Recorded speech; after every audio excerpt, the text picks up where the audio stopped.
World War I wasn't just caused by one assassination. That was only the spark, the fuse that lit a much bigger fire. The real causes were already in place, like a ticking time bomb. In this series, we're diving into the First World War, starting with the four main causes. That's main. M for militarism, A for alliances, I for imperialism, and N for nationalism. Let's break them down, one by one. Let's start with militarism. In the years leading up to World War I, the major powers of Europe were building massive armies and navies. Germany, for example, more than doubled the size of its military, and it began competing with Britain to have the largest navy. Britain responded by building even more advanced warships, called dreadnoughts. Every country believed that having a strong military made them powerful and respected. The problem? With so many weapons and soldiers ready, leaders started thinking war wasn't just possible, it was necessary.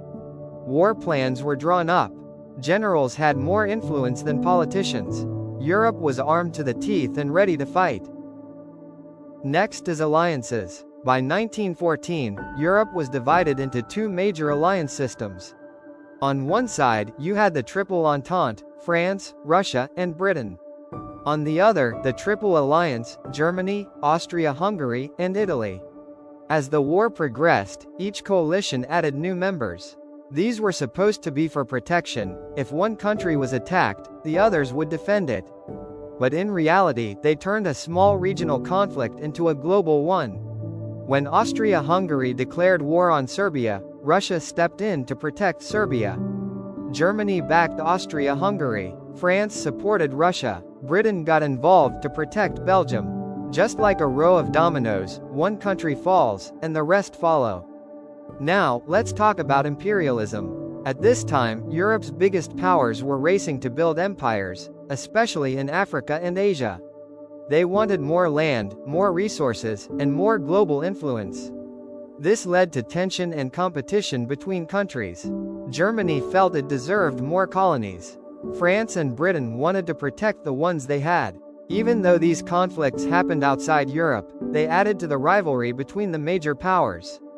It was like a global power struggle, and everyone was playing the game. Finally, we have nationalism, extreme pride in one's country or ethnic group. People believed their nation was superior and worth fighting for. In Germany and France, nationalism created strong public support for military action.